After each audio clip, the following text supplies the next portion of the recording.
I had a consult with a woman the other day who told me that she had met with a divorce attorney some 10 years prior, and that attorney had given her the best advice ever.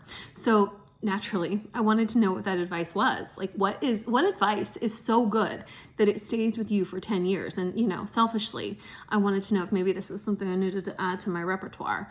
But anyway, so I asked her what it was, and she told me. Basically, the attorney had said that she should stay with her husband until her children weren't minors anymore, so that she didn't have to share custody.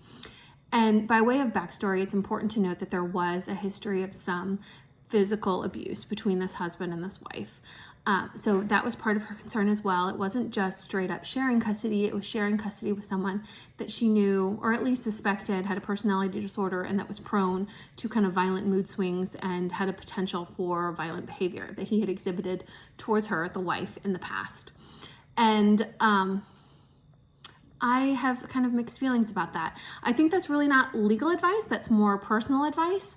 And it's advice that I would kind of hesitate to give to a woman, especially a woman who I knew was in an abusive relationship.